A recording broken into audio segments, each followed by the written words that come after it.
Okay, for this na tayo babalik sa Whistle Toys. May nakuha tayong mga toys doon and some pick up from Lalamove, of course, Marketplace, at meron pa tayong delivery na nakuha from Shopee. Okay, tignan natin to. Nick Knock Talk. Woo! And yun na nga, no? Nakuha na natin ngayon yung ating mga hinihintay na galing 11/11 from Bully Boy Bully Boy Collections. Okay? Nagpaano sila nagkaroon sila ng 11/11 sale nung, of course, November 11. Ngayon dumating sa atin by Shopee natin sa kinuha, no? Nakakuha tayo doon, nakasale sila ng parang 1,111 tatlong soda. Pero gumamit tayo mga discounts at kung ano-ano pang mga discount niya, kaya umabot lang tayo ng kasama yung parang 998 lang yata, no? Or sabi natin 1,000, no? 1,000 na nakapag-save tayo ng mga around 400 to 500 pesos, no? So nakuha natin soda. Ito yung pakita ko sa inyo at gagamitin natin sealed na to. Gagamitin natin ngayon sa aming soda chase bottle ni Baby Iya. Pang 10 na namin to. So, siguro pwede natin gawin yon. Or, hanap pa tayo ng mga 2 hanggang 4 pa. No? Sana magkaroon pa. So, isa-isa natin. Harley Quinn, nakakuha tayo. Sealed. No? Nagkabukas na tayo nito. Galing kay Sir LJ Ballesteros ng Bicol. Kaso nakuha natin common yung figure pero chase yung pug. Okay. Sana makakuha tayo ng chase na figure tapos common yung pug para magpalit natin. Okay. So ito yung isang nakuha sa Bully Boys, no? Exclusive to 'yo. Buti nakakuha tayo, no? Okay. So Harley Quinn, no? Right now sa Harley Quinn, nagpa-price ngayon to ng pag sealed mo binili, no, sa eBay or sa US, siguro nagkakalaga ng $18, no? $18 siya, okay? Tapos nakakuha tayo ng Todd Ingram, no? Hopefully meron tayong tong comment to, so hopefully makuha natin yung case niya, no? So ito siya sa Scott Pilgrim. Kulang na lang ako dito si Ramona Flower siya. Ay, meron Ramona. Ang kulang na lang dito is si lalaki, yung parang mutang pangalan niya. Pero yung si Scott, wala pa tayo nun. Hanap tayo. Yung knives kasi meron na tayo. Pati yung Evans ba? Yung babae. Mutang pangalan Anyway, yung dalawa na lang kulang natin doon, no, si Scott Pilgrim mismo. Saka yung isang lalaki, ang mutang pangalan niya. Anyway, ito, seal to. Gusto ko makuha yung cheese ito. Ang ganda ng cheese ito, yung parang super science siya, no? Hopefully maging cheese to, no, para kumpleto natin set niya, no? Okay? So si Todd nasa $20 pa to, no? Medyo mas mataas kay Harley Quinn, no? And then nakuha tayo sa Motu, sa Masters of the Universe, si Man at Arms. Puro exclusive na nakuha natin, no? Ito is 2021 Spring Convention. Ito pareho, sabay sila, si Man at Arms, no? Ito naman 2021 summer summer naman to, pero para 2021. Ito naman si Man at Arms, nakuha natin. Hopefully makuha natin yung chase. Hindi ko lang ano chase niya, okay, pero medyo luma na to. Siguro na stuck sa warehouse nila, pero sealed naman siya. Okay, hindi naman din kailangan ng sana maganda, pero kung ito yung ako kailangan naman natin to is pang battle namin ni Iya, no, sa pang content natin. Okay, so tatlong soda, puro stickered. Ito si Man at Arms sa $18, no? So doon pa lang bawi na tayo dun sa nag-glass natin. And then meron tayong kanina na pick up from Marketplace. Actually dinibs ko na, tinanong ko to kaso hindi na available, kaya lang tumawag uli siya sa akin.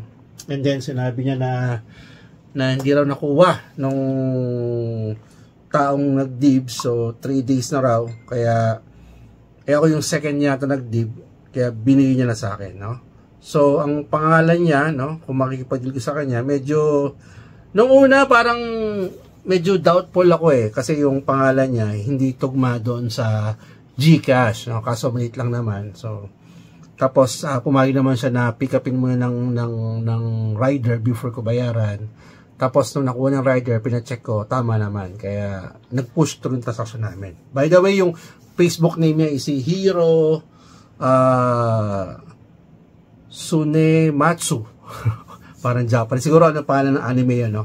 So comment below kung anong title yun, no, ng anime. Pero yun ang nakipag-deal ako sa kanya, si Hiro Tsunematsu, no? Hindi ko nilalagay yung profile niya, baka ayaw niya magpakita, no? Pero pag naka-deal niyo yun, no? Kiniknok-tok, naka-deal ko yan sa akin, legit check po siya, no? Okay, yung pangalan niya kasi sa GCash iba, pero nag-push through naman yung deal namin. Binigyan niya sa akin, bale, is yung actually, isa lang kailangan ko dito, kasi naka-bundle kasi. So, lumalabas 500 itong dalawang to. Okay, itong Raditz, kailangan ko to, no? At maganda yung box na binigay niya, at nakaano pa to, protector pa to. So finally, nakakakuha na Raditz. So, konti lang yung Beams Dragon Ball. Etong Mech Prisa, hindi ko kailangan to, no? So, may extra time. Actually, pangalawa ko na to. Maybe makita nyo to dun sa page natin. Baka ibenta natin to ng, siyempre, mas ng sale, no? So, abangan nyo na lang to, no? Maganda rin yung box niya, it came with protector nung binigyan sa akin, kaya sulit na rin. So, for 500 pesos plus 120 na shipping fee, tumalabas 620. So, malabas 310 ang isa, no? So, check ko na yung PPG value niya. Si Mech Prisa is nasa $12, no? Medyo mura si Prisa. Okay. Ano ba to? Hindi to restock, eh. Hindi siya restock. 2019 to. Medyo matanda na, pero matanda na yung pop, no? Almost 4 years, pero hindi tumataas yung price. Siguro maraming ginawa. Ito rin, 2019, si Raditz, no? Si Raditz na sa $13 lang to. Okay, pero kagaya sabi ko sa inyo, bubuin natin yung Dragon Ball Z. Parating na yung 10-inch kong Shenron, no? Salamat Sir John Lenrick, no? Isa sa mga kaibigan natin. Nagko-collect din ng pangko at legit na seller po yan. Okay, abangan nyo. Pag pinakita ko, legit check na. Hindi na, legit check na natin dito yan. Pag natin pangalan si John Lenrick, sure po yan, legit po yan. Okay, so ito yung ating Raditz, no? Finally, kompleto ko na yung tatlong yung si Prisa, si Raditz, sa si Napa, no? So, gusto mo kompleto. No? Finally, kompleto na natin. Okay? So, yun. Tapos, pumunta ako sa Whistle Toys kasi nanalo po tayo nung balik kahapon, no? Kahapon na nagkaroon kasi ng pa-contest. Once bumili ka ng dalawang ano nila, so may Halloween special drink nila. Kahit isa doon, bumili ka, magkaka-raffle ticket ka para doon sa pa-raffle na si Jack Skellington ang nanalo. So, luckily, tayo po nanalo, no? So, maraming salamat, Sir Marshall at Whistle Toys, no? Naprono natin to. Actually, hindi tayo nabunot, eh. Kasi ang rules kasi, kailangan nandun ka sa live pag pag nabunot ka. Eh, yung nabunot, wala. Tapos, nagpa-contest na lang si Sir Marshall na ginawa niya. Parang may pinagawa siya, tayo una nakagawa. So, nakuha natin to, libre.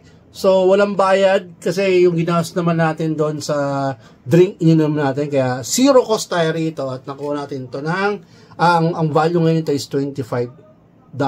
No? So, meron ng, I think, may nag-PM sa akin, gusto nang bilhin. So, let me know. PM nyo lang kung nandito pa. Blacklight na Jack Skellington, no? So, medyo yung price sa $25 na siya. Ganda niya actually. Wala akong pang blacklight kaya hindi ko masubukan yun, kung ano yung itsura. Pero hopefully makabili tayo ng yung pang ganon, yung UV light ang tawag doon.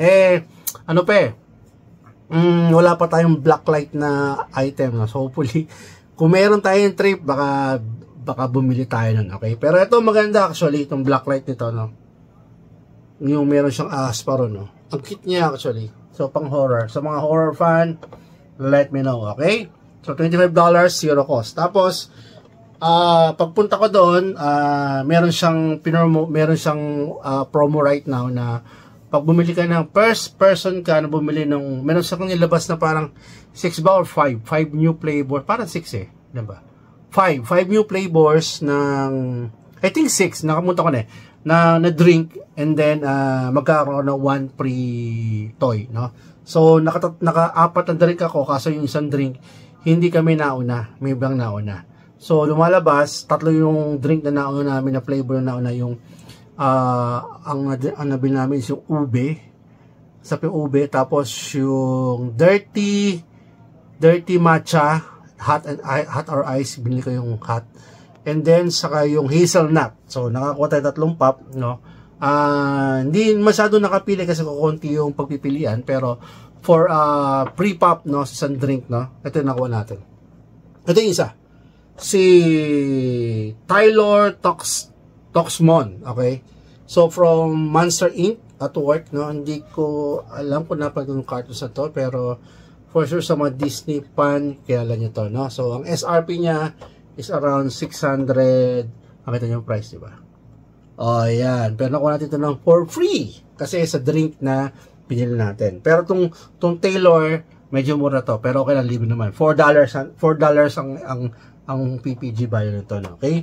And then, nakakuha tayo. Actually, anak ko pinapili ko nito kasi favorite niya yung color na violet, and then violet din kinuha niya. Okay.